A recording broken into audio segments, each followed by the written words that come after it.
All right, we're still on Babylon. I think we're almost out of Babylon. And I just want to remind you why we've been spending so much time on Babylon. There's two questions we want to answer. Is why Babylon? Like, why is God focusing so much on Babylon? That there's chapters and chapters devoted to its destruction. And the second question is, in what ways are the principles of Babylon operating today, both in our society, but also more largely, or more importantly, I think, in our own hearts? Okay, so Babylon in the Bible is this. It represents the entire corrupt economic, religious system of the world that makes promises, demands, and claims that are appropriate only for God to make. So there's some characteristics of what Babylon represents. It's corrupt, right? It causes decay, it causes destruction. And it's not just a nation, it's actually a whole system that revolves around economics and religion. Right? So money and wealth and power, but also belief. And Babylon is trying to draw people away from God because Babylon is saying, trust us and our power because look at what we can provide for you. Look at how we can give you power. Right? And so what we see here is Babylon represents not a nation, but this. And actually, it represents not just the pagan world system, but also the church that in Revelation is clearly cooperating with Babylon. Okay, and so why does God spend such a big time on it? Well, because it's so contrary to the kingdom he's trying to build. Right? Babylon's principles is actually what's causing, or a symptom of the decay that is occurring in his creation. And so if you want to build the perfect kingdom, you have to get rid of what is causing the decay. So, every time I go back in the summer in the U.S., there are certain channels on TV that just focus on one thing, and it's usually home renovations. And anytime I watch any home renovation show where they buy a house and they're going to fix it up, what's the worry always? That there's mold. Right? As they're doing the inspection, there's mold. And in every show, they see mold or some sort of rot. And the reason why that's always such a big concern is because that was not planned in the budget. And whenever you see mold and rot, like there's mold outside in the hallway right now. Like we just think, oh, it's just a few dots, what's the big deal? But actually mold is something that you have to take care of because even if you build on top of it, even if you paint over it, it's still going to cause decay. And so what we're seeing here is before God installs the perfect kingdom, before God renovates a broken creation, he has to get rid of the source of rottenness. He has to get rid of the source of decay because if you just build on top of that, it's still going to decay. We see it in Taiwan all the time, right? A lot of the construction just glosses over the main issue. And so they fix the road, but they didn't fix what's causing the problem. They just pave over it. And what happens? A few months later, they have to fix the road again. And so we have to recognize that the systems and beliefs of Babylon are the very things that cause anti-creation and cause corruption and destruction in this world. So God has to get rid of it. That's why in the very last 7 judgments, the only nation mentioned that receives the 7th bowl is Babylon. It's like focus specifically on Babylon. The very last judgment of God is on this kingdom. And as was hinted at in previous chapters, one of the ways that Babylon is going to experience judgment is through its economy. I don't know if you remember, but somewhere in chapter 16 or 17, it talked about the destruction of the oceans and rivers, and I said that alludes to Babylon's economy being judged by God.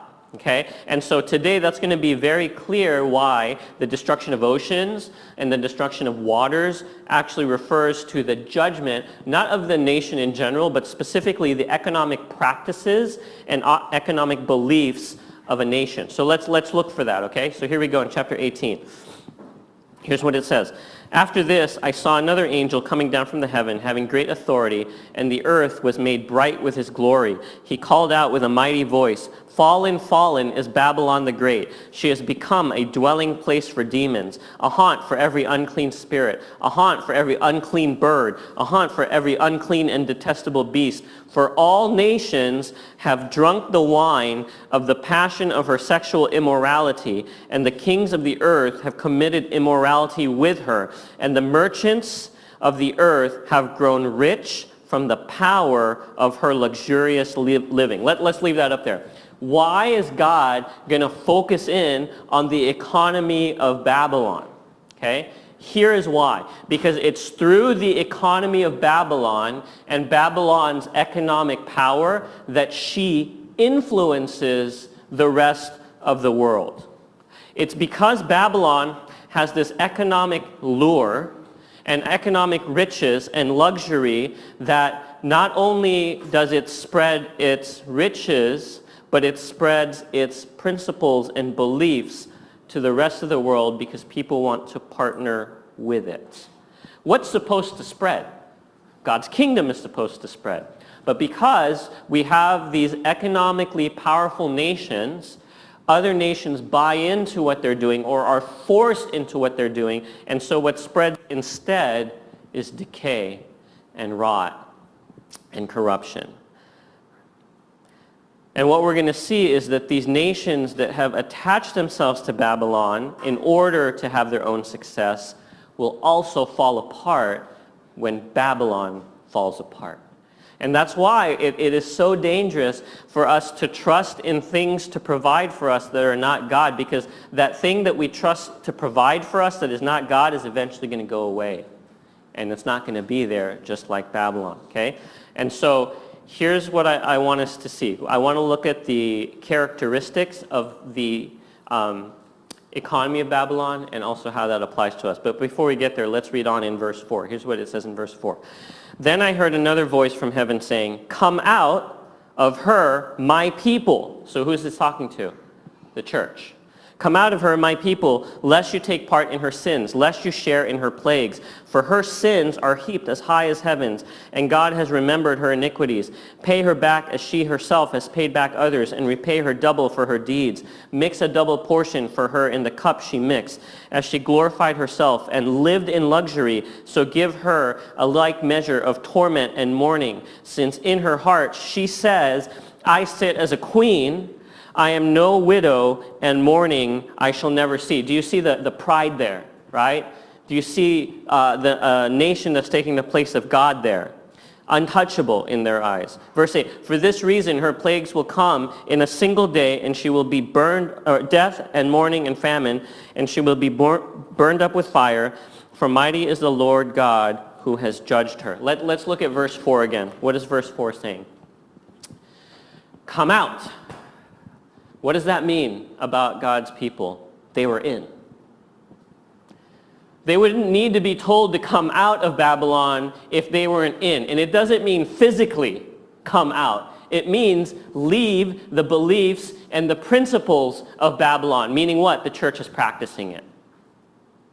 And so we might think today, hey, we're not in Babylon. Let me tell you, we are.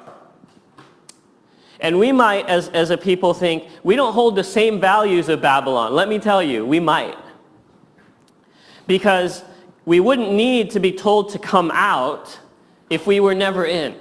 So the fact that John has to remind this church to be set apart tells me that Babylon is very much in operation in their hearts then as it is today. Look at John 17:14 through 19. Here's what Jesus said. "I've given them your word, and the world has hated them because they are not of the world, just as I am not of the world. I do not ask that you take them out of the world, but that you keep them from the evil one. They are not of the world, just as I am not of the world. Sanctify them in truth. Your word is truth. As you sent me into the world, so I have sent them into the world. And for their sake I consecrate myself, that they may also be sanctified in truth." So there's this delicate balance we're called to as Christians, where God doesn't call us to withdraw from the world. We're not to be monks. We are in the world, but we are not of the world. So in the church's situation, they're living in Rome. They're living in a Babylonian system, but they're not to be of that. But clearly they are, because they were told to come out. So as Christians, if today we're talking about the economy of Babylon, we are not called to live or to withdraw from the economic life that we see around us. We're not called to withdraw from the way the economy works necessarily, but we have to be ready to sometimes be at odds with the way things are done, and we have to be ready to face persecution. And so the encouragement that Jesus is giving the church, and John is giving the church, is be set apart even though you're in it. So, Pearl Church, let's just assume this for the message. Let's assume that we really are in a Babylonian system. Let's assume we're in a society and an economy that holds Babylonian values, and let's also assume, as uncomfortable as it is, that we actually hold some Babylonian values and principles in our hearts without realizing it. And so today, if we're talking about what the Babylonian economy looks like, I just want us to confront how we earn our money and how we use it. How we earn our money and how we use it. I want us to reflect on that. And I know that's supposed to be very personal, but Jesus talks more about money than any other thing. So I think we're in good standing to reflect on how do we earn our money and what do we do with it? And is it in line with God's principles or Babylon? So let's talk about the Babylonian economy. And again, this is not about a specific nation. This is about a principle. So let's look at the rest of 18. It's kind of a lot, but let's go through it, just out of respect for the text. Verse 9, and the kings of the earth who committed sexual immorality and lived in luxury with her will weep and will wail over her when they see the smoke of her burning.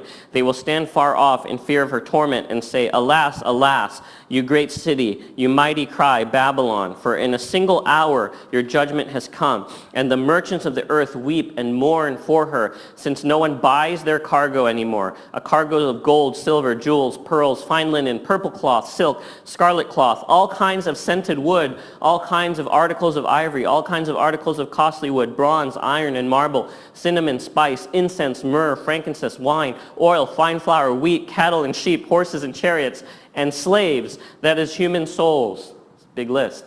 Verse 14, the fruit for which your soul longed has gone from you, and all your delicacies and your splendors are lost to you, never to be found again. The merchants of these wares who gained wealth from her will stand far off in fear of her torment, weeping and mourning aloud. Alas, alas, for the great city that was clothed in fine linen and in purple and scarlet, adorned with gold, with jewels and with pearls. For in a single hour all this wealth has been laid waste. All the shipmasters and seafaring men, sailors, and all whose trade is on the sea stood far off and cried out as they saw the smoke of her burning, what city was like the great city? And they threw dust on their heads as they wept and mourned, crying out, alas, alas, for the great city where all who had ships at sea grew rich by her wealth. For in a single hour she has been laid waste. Rejoice over her, O heaven, and you saints and apostles and prophets, for God has given judgment for you against her. Then a mighty angel took up a stone like a great millstone and threw it into the sea, saying, so will Babylon, the great city, be thrown down with violence and will be found no more. And the sound of harpists and musicians, of flute players and trumpeters will be heard in you no more. And craftsmen of any crafts will be found in you no more. And the sound of the mill will be heard in you no more. And the light of the lamp will shine in you no more. And the voice of the bridegroom and the voice and bride will be heard in you no more. For the merchants were the great ones of the earth, and all nations were deceived by your sorcery. And in her was found the blood of prophets and of saints and of all who have been slain on the earth. What a destruction of Babylon, right? So I want to look for, in this passage, 4 principles of how the Babylonian economy works, and I want us to think, is this true today? Here are the 4 principles. 1 is control. 1 is disregard of moral absolutes to justify the end. 1 is self-centeredness and exploitation of nature and people. These are the 4 things that we can extract from the passage we read of how Babylon operates, and I want us to think, is this the way that we operate or our current economy operates? Okay, so let's first deal with control. Let's focus on control, okay? Think about what's happening there. All the economies that partner with Babylon have to go through Babylon and depend on Babylon. And the moment that Babylon gets destroyed, those other nations are in disarray. So what is that a picture of? It's a picture of control. And why? Because the way the world works is control is always in the hands of those who have power. That's how the world's economy works, right? Control is in the hands of those who are in power. The way the world economy has always worked back then, and I would say even through today, is through the domination of one group over another. Sometimes through military might, sometimes through economic means. And what happens often is the stronger group will use the weaker group for its own benefit. Does that happen today? I think you can probably think of examples. Think back, when the colonial powers divided up Africa and tried to form nations within Africa, okay? They did so in a way so that the economies they set up did not necessarily set up the African nations for long-term success, but they set up the economies in Africa to complement their own, to suit their own needs. Why were they able to do that? Because they had the power. And because they had the power, they are able to have the control. Right? For the longest time in history, control economically had to do with land ownership. Who owned the land? The rich, the nobles, powerful. And they could keep control over those who worked the land but could not own the land because why? They had the power. And so resources flowed to them. And they kept subjugating those, and those who were working the land could never rise to a certain level because there was control. What happened in Taiwan? What did the government do? They took away the land and they redistributed it. And what happened? Economic miracle of Taiwan. Right? So it's very much about control. What's the control nowadays? It's trade regulations. The more powerful nation gets to dictate how trade happens with it, so that the less powerful nation is actually at a constant disadvantage. That's how the Babylonian economy works. All these other little nations had to pay homage to and obey what Babylon wanted.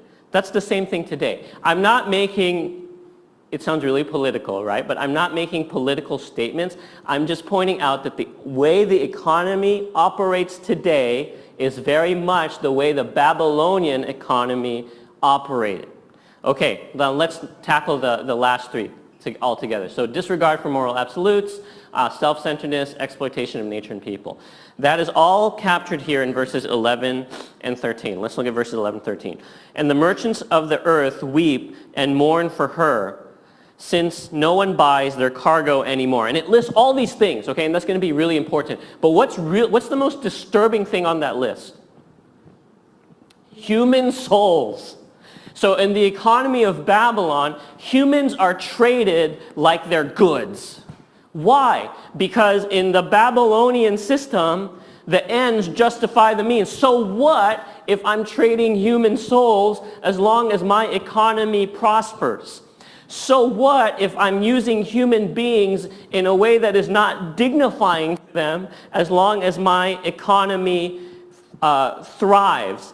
Right? It's very much like it doesn't matter. There's disregard for moral absolutes as long as you accomplish economic growth and economic prosperity. So the nature and people are exploited. Now here's what's interesting.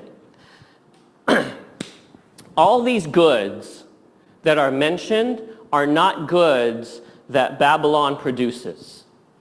These are goods that come into Babylon, or more specifically in their context, these are not goods that Rome produces. These are all goods that come into Rome for their enjoyment. So what's happening is the resources of the nations are being funneled into Rome or Babylon or whatever economy is in power so they can have the best that the world has to offer. There was this show I watched a few times growing up called MTV Cribs. Anyone guilty of watching MTV Cribs? Yes. So MTV Cribs what they would do is they would go into these celebrities' houses, and these celebrities would give a tour, and they'd say, oh, here's my indoor pool, here's my robotic dog, I don't know, whatever. But inevitably, there would be something like, here's the rug that I got from Kathmandu, right? Or here's a marble pillar that I got from the Parthenon in Italy. I don't know, right? But the point was that my riches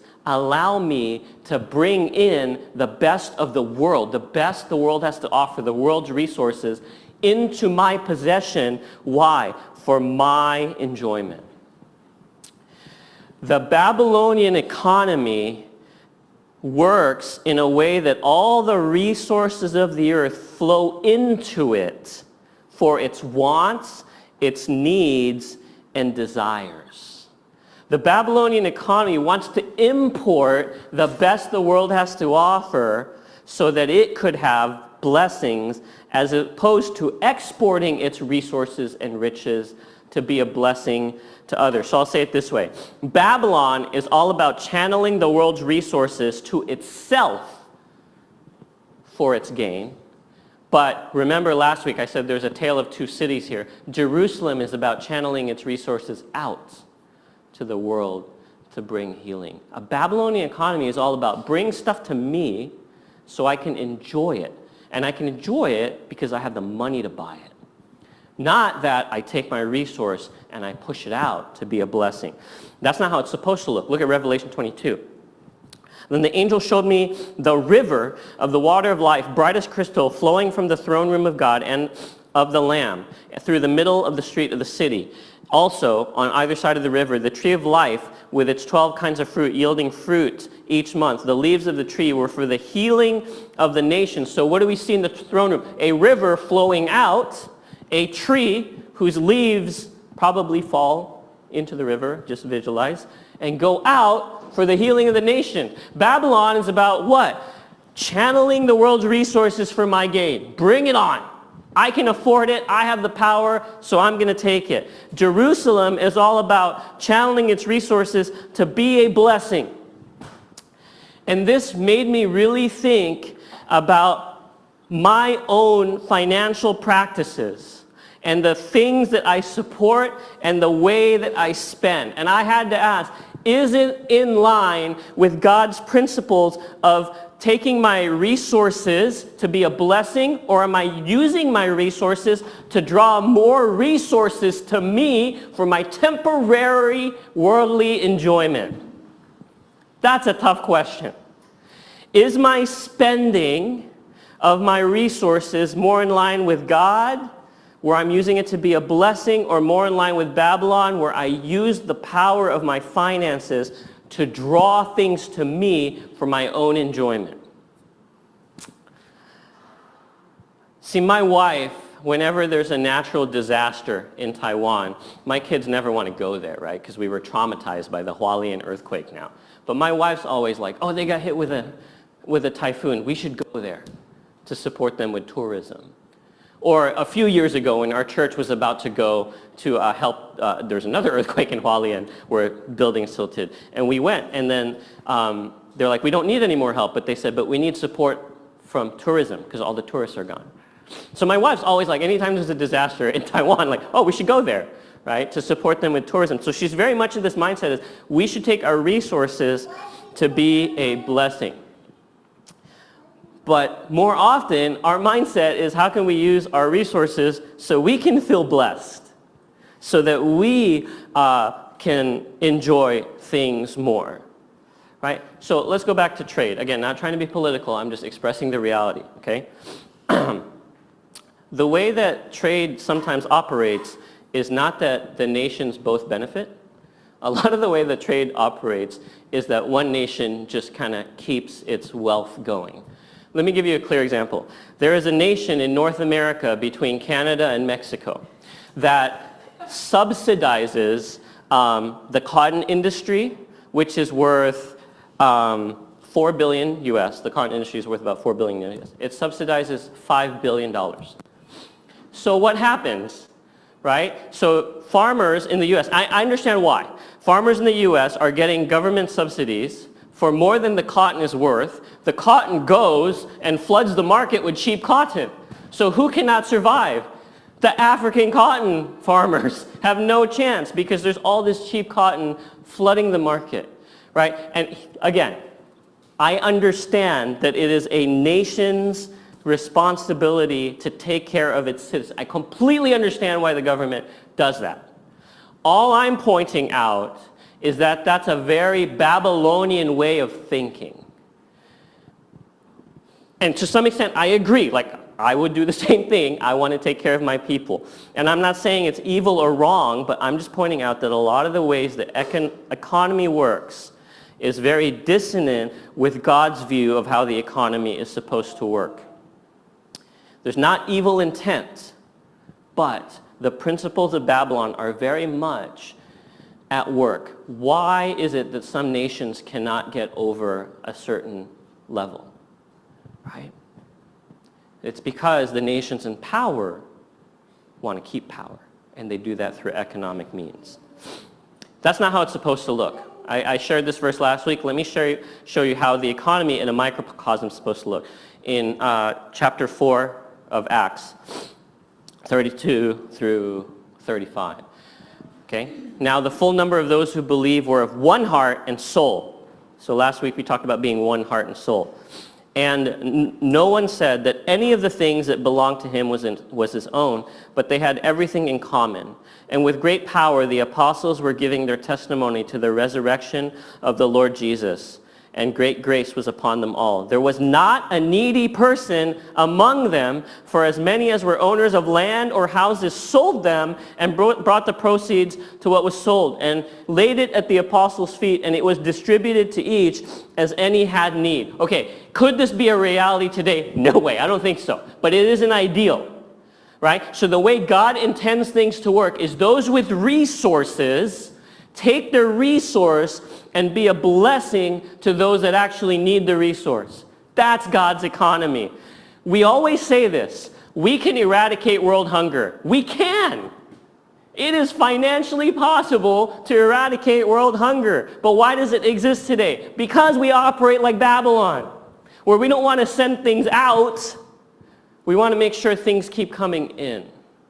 Because it's about control and power. And what are we trusting in? We're trusting in the economy to provide. We're trusting in our ability to hoard resources to provide, not in God to provide so that we could provide. The blessing is meant to go out.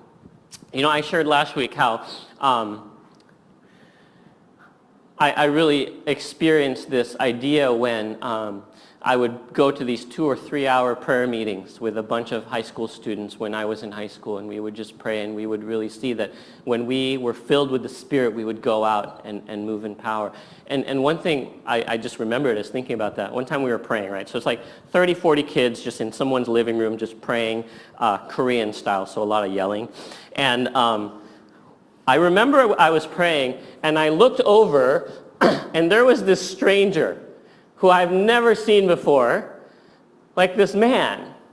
And I was like, okay, that's kind of weird, but we kept praying, and you know, people shared prayer requests and stuff like that, and we prayed for maybe another hour. And I asked later, I was like, who is that guy? And then, so this is what happened. We knew, like, we had to feed people, so we would order pizza. So who was that guy? He was the pizza delivery guy. And so the pizza delivery guy walks in to deliver pizza into this living room, and he sees, 30, 40 kids just pouring out their heart to God, and he was moved.